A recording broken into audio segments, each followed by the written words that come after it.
But we're going to talk about what is a company, how companies are being formed, what is a qualification needed to be a director, to be a company secretary, their liabilities and other factors. The unit 1 and 2 would be for the internals 1, 3 and 4 for the internals 2, and the unit 5 for the internals 3. This is going to be part A 30, part B 30, part C is going to be for 20 marks, and the total is for 80 marks on this particular paper.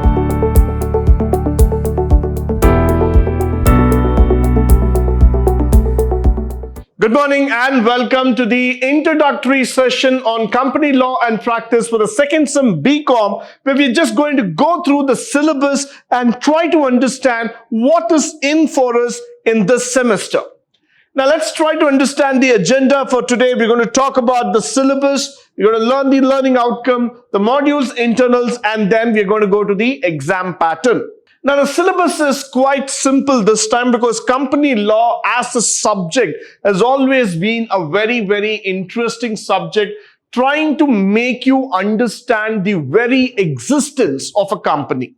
Now, many people think that this is a law subject. It will be quite boring. We're just going to talk about sections and clauses, but the understanding is quite different. Why? Because this is not just about talking about the laws, the sections and the penal codes altogether, but we're going to talk about what is a company, how companies are being formed, what are the administrative purposes, and how are we doing the company meeting and the liquidation of companies. So nevertheless, this is going to be a very interesting subject to be learned. We've got 5 modules starting with introduction, formation, administration, meetings, and then we come to the liquidation of the companies. Now, the learning outcome is that how do we start seeing the factors in terms of company development and processes. We are also going to talk about the introduction to the company here. Why? Because when we talk about this consists of the features, what are all the different types of companies, how it is happening,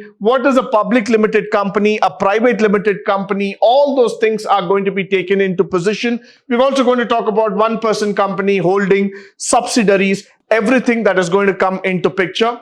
Followed by which we're going to talk about the formations of company, in which what are all the steps that are involved in forming a company, memorandum of association, articles of association, very important, the certificate of commencement. So all those things you're going to see in the formation, followed by which company administration. Who are all the people? What are all the qualities, the duties, the functions? What is the qualification needed to be a director, to be a company secretary, their liabilities and other factors. Then we are also going to talk about meetings, where we're going to talk about what is a valid meeting, a quorum, associations, resolution, voting and proxy. So all these things are going to make the thing even more interesting. The syllabus is definitely quite interesting at this point. We are also going to talk about liquidation of companies, appointment of an official liquidator. So when a company goes completely bankrupt, what's going to happen? What's going to be the duties and responsibilities of the liquidator? So with this, we come to the internals part, which is very interesting. I hope all of you would be waiting for that to know how it is. It's going to be for 30 marks.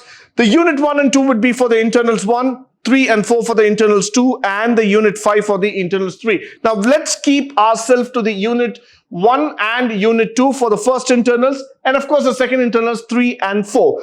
As of right now, I would suggest all the students here to please focus on the first internals very clearly, because this 30 marks is very important for you, will add up for your finals. So why it is very important is because not just the scoring part, but this will also help you to write better in the examinations.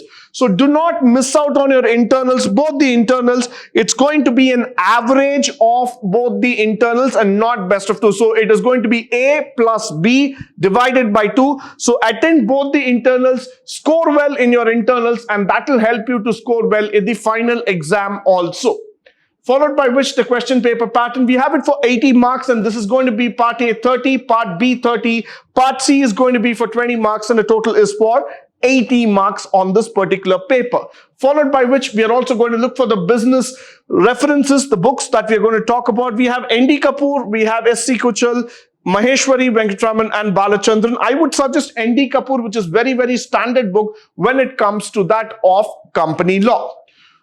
With this, I come to the end of the introduction session, and I hope and believe that with this introduction, let us start up company law in the best way possible. Go forward, learn it, and try to be our best, both in terms of theory and practice.